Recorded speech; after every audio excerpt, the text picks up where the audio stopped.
Bonjour à tous, c'est Code Android et aujourd'hui je vais vous présenter comment réaliser une page d'inscription à une BDD, donc sur une application mobile Android Studio. Alors, nous nous étions arrêtés la dernière fois du coup sur cette page de connexion, donc j'ai un peu modifié graphiquement mais c'est pas grand chose. On pouvait voir du coup si on se trompait, login mot de passe incorrect, et si on réussissait, on se connectait donc bien à la BDD et on arrivait sur la page d'accueil. On va donc revenir en arrière et nous le but d'aujourd'hui de cette vidéo ça va être de réaliser le bouton inscription. Donc avec cette page là il faut la remplir et faire en sorte que ça nous inscrive à la BDD. Donc c'est parti. Alors pour ce faire j'avais déjà créé une page d'inscription. Donc pour ce faire c'était new activity et empty activity. Donc là vous mettez le nom et vous mettez finish. Donc je vais pas le refaire. Ça vous permet de créer à la fois la classe Java et à la fois le layout dont vous aurez besoin. Donc on va commencer par le layout, parce que bon, c'est un peu la base avant de commencer une page. Donc là on va le passer en relative layout. Alors, on va mettre un petit text view en haut. Hop, ah mince. Wrap content. Hop, voilà. Je vais juste mettre un ID. Text view, hop. Là on va fermer. On va le centrer, center horizontal true. On va écrire du texte dedans pour que ça ait déjà un peu plus de gueule. Donc string hop. Et là on va mettre inscription. Hop. Alors attendez. Hop. Voilà. Du coup on va l'appeler. On va juste mettre inscription. Hop. Voilà. On va augmenter la taille du texte avec un text size. Hop, on va mettre 50 dp, voilà. Là je vais venir coller, en prenant le point je vais venir le coller, le lier plutôt au top de mon layout. Du coup on voit ça m'a rajouté la ligne normalement, voilà, align parent top true, et ça m'a rajouté margin top. Donc le margin c'est l'écart qu'il y a entre mon top et mon objet. Hop, donc on va mettre 50, c'est un peu trop, on va mettre un 35, voilà. Je vais faire un style bold, histoire que ça change un peu. Ah, par contre c'est pas style, c'est textile. Voilà, parfait. Texte couleur, on peut mettre... j'ai quoi comme couleur? Couleur accent. Bon, je me souviens plus ce que j'ai comme couleur. On va prendre laquelle? Bon, couleur accent c'est très bien. Ok, alors, donc on a notre premier texte. On va faire maintenant plusieurs edits texte. Donc ils vont wrap le content, ok. On va déjà faire la structure et puis après on fera, on les copie-collera, pardon. Center horizontal true, hop. On va les lier à notre objet juste au-dessus. C'est pour ça que c'est important de mettre un ID à l'objet du dessus, étant donné qu'il va le récupérer. Layout below, text view, l'ID de notre text view. Donc là on va changer, on va mettre un 35 également, hop, ok. On va le coller également sur les côtés, de façon à ce qu'il soit un peu plus étendu, on va dire, soit un peu plus joli. Hop, on va lui mettre un 40 dp, voilà. Et ça me semble plutôt correct pour l'instant. Je pense qu'on va pouvoir copier-coller ça 4 fois, étant donné qu'on aura 4 entrées dans notre page d'inscription. Alors la première entrée ce sera pour le pseudo, la deuxième pour le mail, la troisième pour le mot de passe, et la quatrième de nouveau pour le mot de passe pour s'assurer que la personne a bien rentré le mot de passe qu'elle souhaitait. Donc là on va le mettre, du coup on va l'appeler pseudo, on va lui mettre un ID pseudo, celui-là ID, j'ai ID mail, hop, voilà, hop, ID passe, et ID passe check, on va mettre.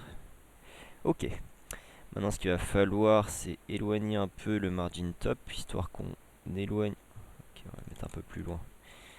Voilà, je vais les éloigner chacun. 250, ok, donc lui déjà il va se coller là. Et là, il faut juste que j'éloigne celui-ci. 350. Ok, qui va se coller là. On va leur mettre des écartements de 35 à chacun. Hop. Et celui-là, du coup, il va se coller ici. Et il aura un écartement de 35. Voilà, donc là on a déjà nos edits texte. Donc pour l'instant ça rend pas très bien parce qu'on n'a rien écrit dedans. C'est pour ça qu'on va mettre des int, int. C'est en gros des, comment dire, ça va préécrire, mais juste pour indiquer à l'utilisateur qu'est-ce qu'on attend de lui. Donc là on va lui mettre pseudo. Hop. Ici on va lui mettre le mail. Ici, attends, peut-être écrire int avant. Le mot de passe.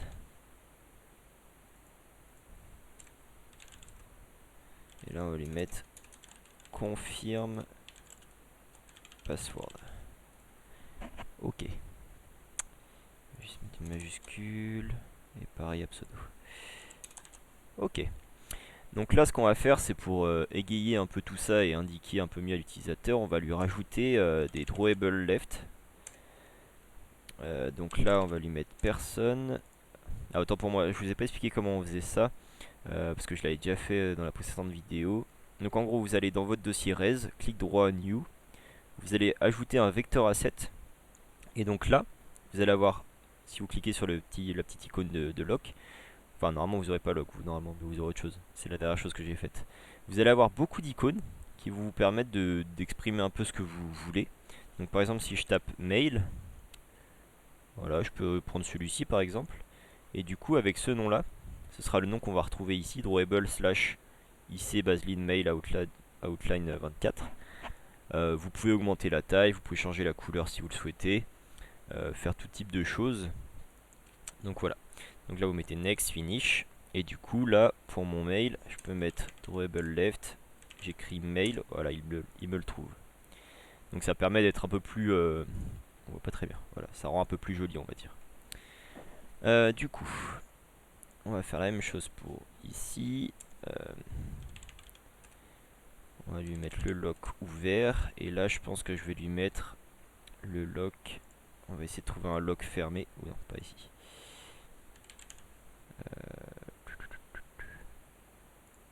Ok, il est forcément rempli. Non, c'est pas grave, on va lui laisser le lock ouvert.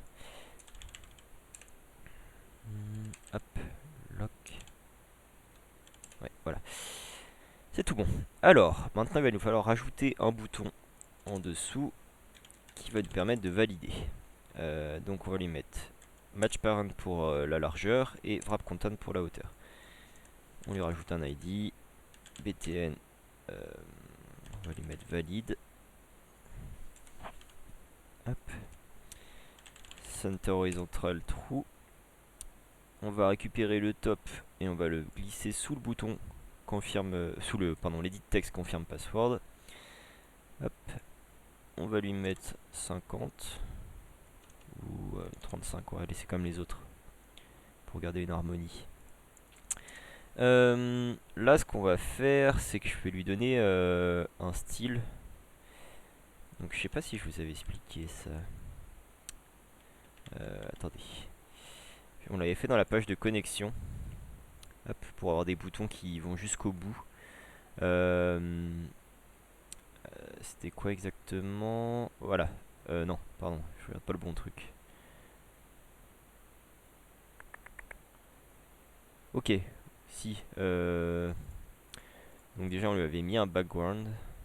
Hop, hop. Background.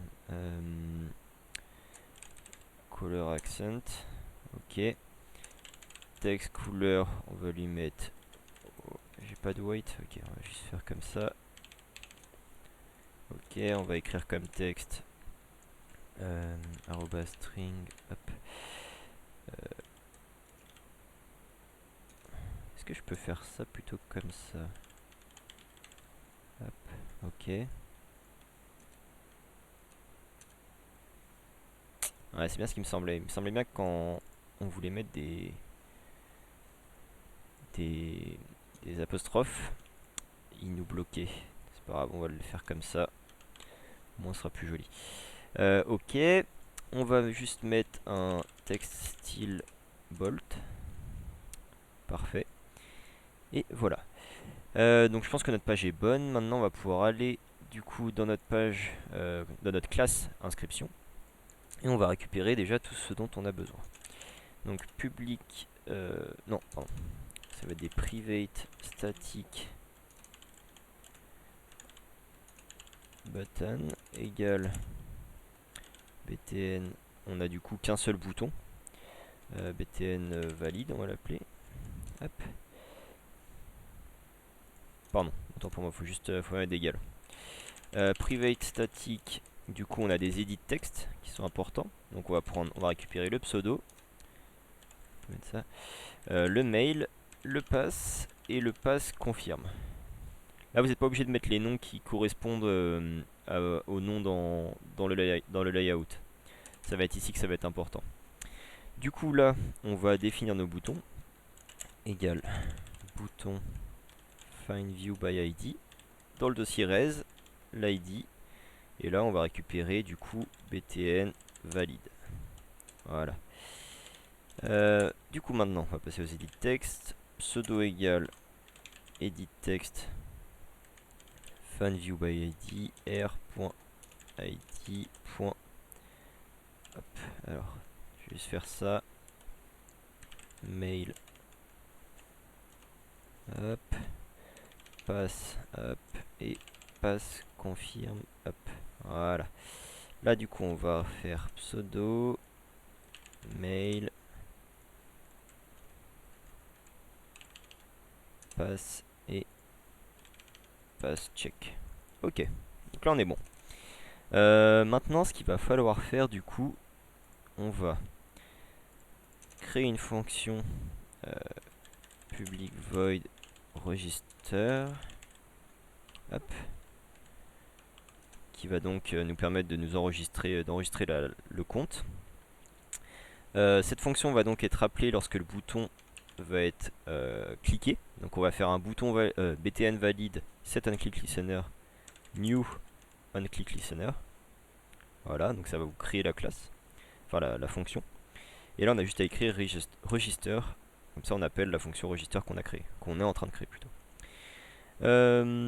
Alors, ce qu'on va faire, c'est que là on va créer une série de booléens qui vont nous être utiles par la suite, vous le verrez. Donc on va les mettre à false. Hop.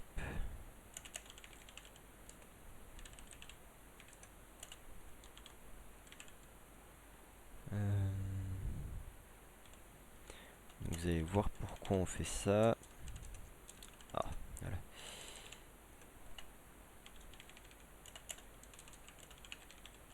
Voilà. Du coup, maintenant, on va faire un try catch.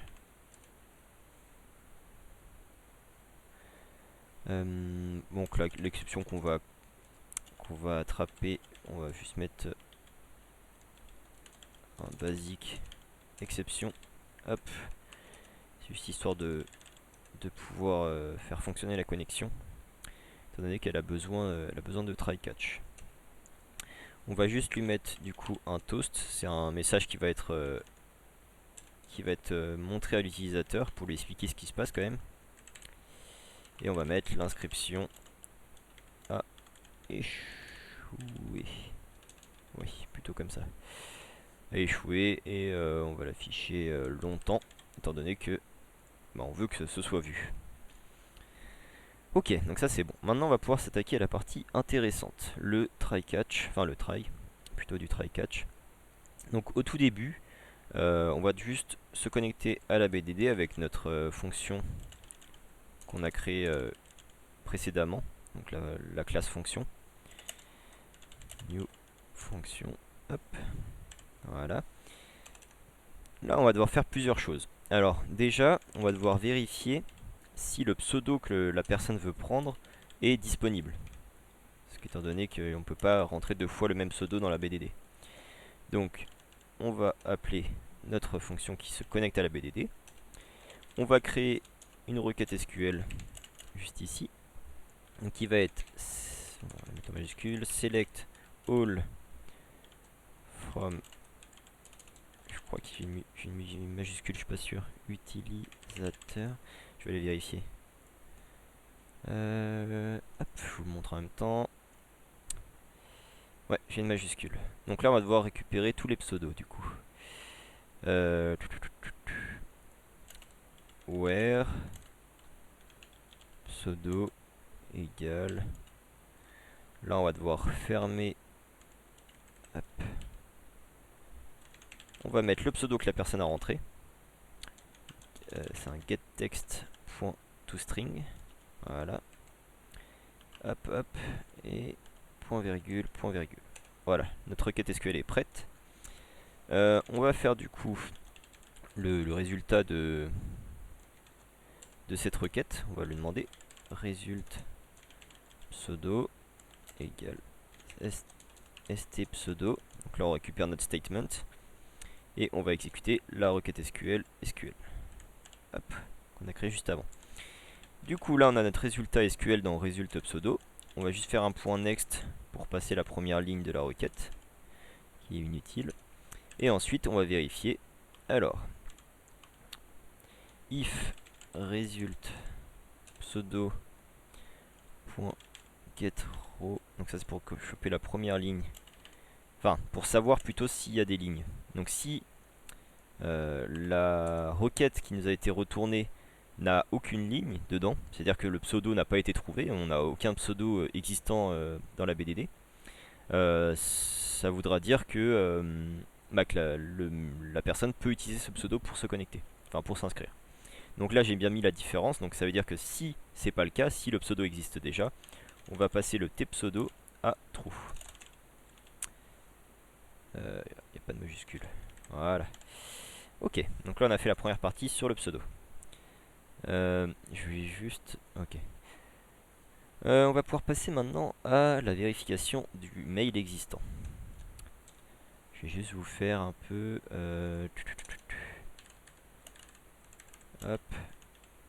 Vérif pseudo existant. Voilà. Hop. Vérif mail existant. Comme ça on pourra un peu s'y retrouver. Je vous conseille d'un peu mieux commenter le code hein, quand même. Pour vous y retrouver. Là c'est juste j'essaie d'être un peu rapide pour la vidéo.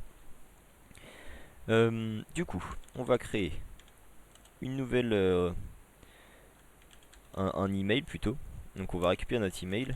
Donc on va faire email.getEditable. Pourquoi il le trouve pas? Ah, mais parce que j'ai pas mis email, j'ai marqué mail. En fait là ce qu'on va faire, c'est qu'on va récupérer l'email et on va le vérifier. On va vérifier que l'email est valide. Pour être sûr que l'email peut être rentré dans la BDD. Donc si notre email ne matche pas avec notre regex suivant, donc le regex, vous prenez juste un regex sur internet qui teste les comment dire autant pour moi les adresses mail. Excusez-moi, j'étais un peu perdu dans mes pensées. Hop. Donc hop.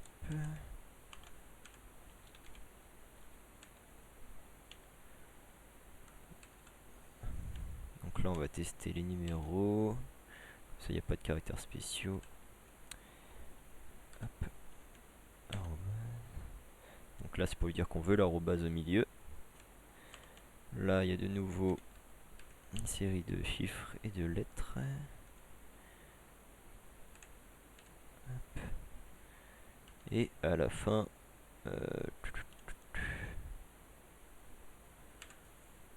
voilà, on devrait être bon. Je vérifie.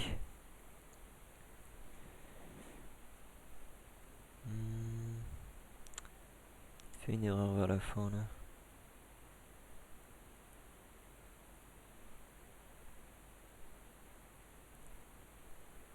Ah bah oui, autant pour moi. Hop, hop. Alors, hop hop hop. Vous pourrez copier-coller hein, à la fin. Je vais vous le mettre dans la description. Ce sera plus simple pour vous. Vous en faites pas. Est-ce qu'on est mieux là? Il manque un plus. Et on est pas mal là. Ok, bon, ça devrait être bon, on testera tout à l'heure. Là du coup on va vérifier du coup si le mail ne matche pas. Égal à true. Ah par contre un if. Voilà, ça se construit comme ça plutôt. Mieux. Ok. On va faire aussi la vérification de... Ça c'est plutôt l'inverse. Je devrais faire d'abord la vérification de l'email existant. C'est ce qu'on va faire, attendez. Statement stmail égale fonction connexion SQL. Hop. On va créer notre requête SQL mail. Ça va être select all from utilisateur. Donc là j'ai plein d'erreurs parce que j'ai oublié. Hop et hop. Where mail. Par contre on va écrire un petit mail égale. Hop hop. On ouvre. Ce sera comme ça normalement. Hop. Et là on va mettre le mail de l'utilisateur qu'il a rentré. .get. Attendez. .getText. .toString. Hop, là il y a ça et c'est l'inverse. Hop. Voilà, on est bon. Du coup, on va faire notre requête SQL. Donc le result set. On va l'appeler result mail est égal à. On va reprendre notre statement mail et execute query SQL mail. Voilà. Du coup, comme tout à l'heure, on fait un result mail.next. Hop, et là on va faire si c'est différent. Hop, la même méthode que tout à l'heure. On vérifie que la ligne soit bien vide. Donc ça veut dire que si c'est pas vide, alors la première vérification du mail, alors c'était quoi? C'était tmail est égal à true. C'est-à-dire que la vérification n'aura pas été validée. Ok, donc dernière étape, maintenant on va devoir vérifier le mot de passe, que les deux mots de passe soient identiques. Donc là ça va être plutôt rapide, c'est si, on va encore mettre un différent, hein. Pass.getText.toString.equals pour vérifier si c'est égal. Donc on va le vérifier si c'est égal à .pass.getText.toString. Normalement c'est ça. Ok, et là du coup tpass égale true. Voilà. Du coup, maintenant on est bon. Ce qu'il va falloir faire maintenant c'est hacher notre mot de passe. Parce que pour l'entrée dans la BDD il faut qu'il soit haché. On va l'appeler hachage. Là on va mettre, je l'ai pas mis, hop, vérif passe. Ok, voilà. Du coup, pour le hachage, ce qu'on va devoir faire, ça va être de créer un tableau byte, hop, qui va l'appeler pass. On va mettre notre password .getText. Pourquoi il ne... Ah oui, je peux pas mettre deux fois le même nombre de variables, hein. Attention à ça. On va mettre password, donc là pass.getText.toString.getByte pour le mettre en byte. On va créer un big integer md5 data égale new big integer et md5.encrypt. Voilà. Là, on va rentrer dans la fonction notre password. Donc ça, bien sûr, le md5.encrypt md5, c'est nous qui l'avons créé dans la classe md5. Donc vous voyez qu'il prend du byte. La data doit être en byte. Et c'est pour ça que d'ailleurs on l'a mis juste au-dessus de notre password en byte. C'est primordial. Et après lui va faire le hachage et va nous le retourner. Donc là on est en train de le récupérer dans le... D'ailleurs on va mettre MD5 data plutôt. On le récupère là-dedans. Pourquoi là il manque une parenthèse. Hop. Voilà, on le récupère là-dedans. Hop. On va faire un string hashed pour dire que c'est notre mot de passe haché. Et on va mettre MD5 data. ToString, faut le remettre en string. Et on va lui mettre voilà, un radix. Ok, parfait. Maintenant, là, on va devoir faire toute la phase de vérification pour voir si il y a eu un souci dans les étapes précédentes, dans la vérification. Donc, toi, on va mettre all check. Voilà. Bon, les noms, vous pouvez mieux trouver, hein, mais bon. Si. Hop. Tes pseudo est égal à false. Et tes mails est égal à false. J'ai oublié les parenthèses. En gros, là, le but, ça va être de tout tester. Hein. Ça va être de tout tester. Hop, hop.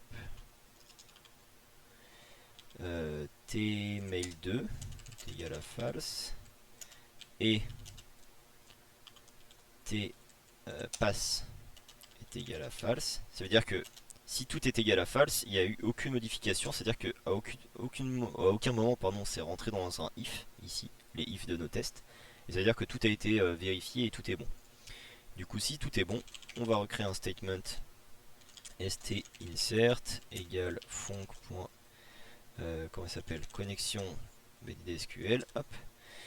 On va donc stinsert.execute. Là, c'est ça qui est un peu spécifique par rapport à l'autre fois. On va faire un execute update. Donc, ça va exécuter cet update dans la BDD. Insert into utilisateur. Hop. Et là, on va mettre pseudo password. Là, faut que je fasse attention parce qu'en fait, je suis en train d'écrire ça moi, mais si c'est bon, j'ai bien mis password. Hop, password mail. Hop, les values. Hop. Là, on fait comme ça. Plus, du coup, le premier c'est le pseudo.getText.toString. Plus, hop, hop. Virgule. Donc là, faut vraiment faire attention, faut être minutieux pour pas se tromper. Non, on veut le pass. Du coup, là, on va devoir rentrer le hashed. Hein. Faut faire attention à ça aussi, je vais faire l'erreur. Ah, le hashed est déjà en fait mis comme ça, on n'a pas besoin de faire de getText. Ok. Hop, hop, hop, hop, hop. Ok. Et là, on lui rentre le mail du coup. Mail.getText.toString. Ok. Là, on va juste du coup mettre un point virgule. Hop. Voilà. Donc là, notre requête SQL devrait être bonne. Enfin, c'est même pas une requête, c'est un update. Et du coup, on finit notre activity pour retourner à la page d'accueil. Et du coup, là, on est bon. Maintenant, ce qu'on va faire, c'est qu'on va juste tester, enfin, indiquer à l'utilisateur sur quel point il s'est trompé, pour que ce soit plus simple pour lui de s'inscrire. Du coup, hop, on va faire plein de toasts sur inscription.this. Et là, on va lui mettre le pseudo et on va mettre existe déjà. Voilà. Donc là, on va juste copier ça. Est-ce que je peux copier ça? Voilà. Hop, hop, voilà. Du coup, là, on va mettre tmail 1. Le mail 1, du coup, c'est le test du mail qui existe déjà. Le mail existe déjà. Tmail 2,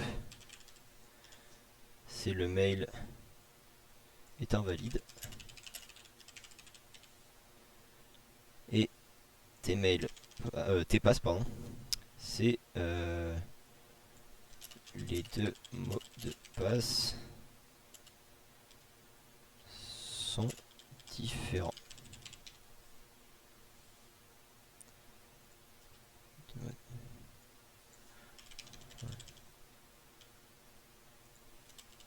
Ok, juste mettre des points.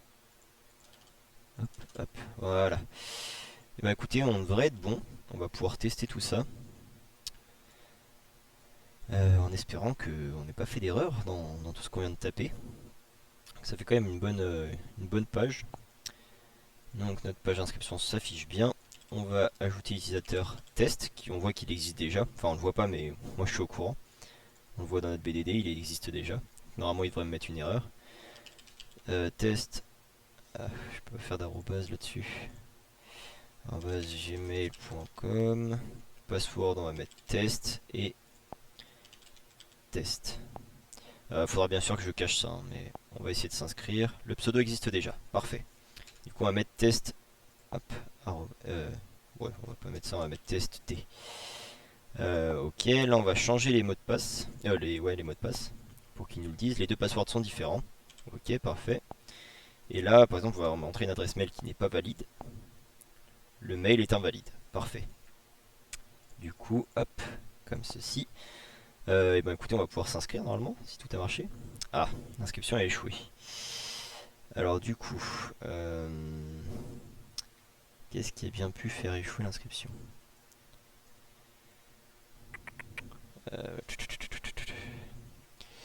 Alors ce qu'on va faire pour vérifier l'inscription, c'est qu'on va faire log.i .tag. Ah.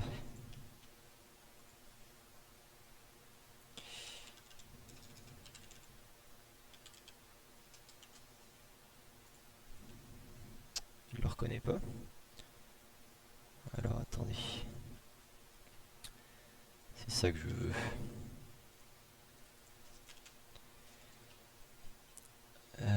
C'est où là?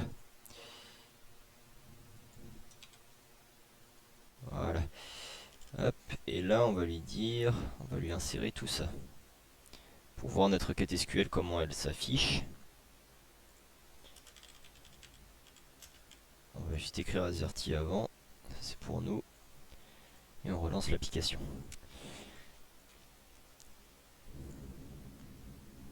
Hop, on s'inscrit. Test T. Test. Test. .fr.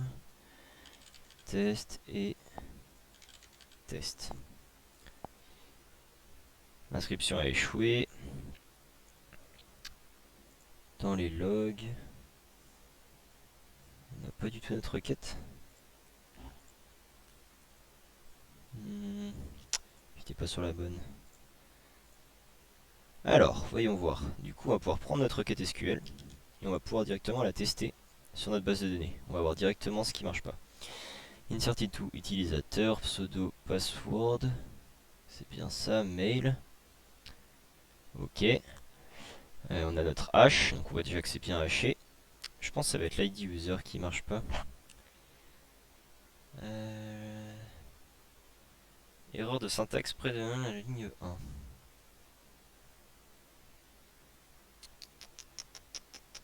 Je suis en train de chercher, mais je vois pas exactement. Ah, il me manque une parenthèse. Est-ce que c'est ça? Ah là là, ok, on a notre erreur. Écoutez, autant pour moi, on va supprimer l'utilisateur. Hop, il nous manque une parenthèse en fait à la fin. Ouais, on l'ouvre ici. Hop, on va la mettre là. Hop. On va pouvoir relancer notre application et normalement, on devrait être bon. Tester. Hop, test. Test.fr. Test. On va mettre autre chose, hein, AZERTY.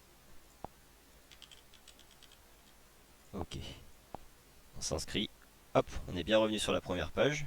On va aller voir dans notre BDD si ça a bien été mis à jour. Voilà, notre utilisateur est rentré. Et maintenant on va pouvoir essayer de se connecter du coup avec ce nouvel utilisateur. Azerty. Se connecter et on arrive bien sur notre page d'accueil. Donc voilà, c'est tout pour cette vidéo sur la page d'inscription. J'espère qu'elle vous aura été utile. Si vous avez des questions, n'hésitez pas. Et je vais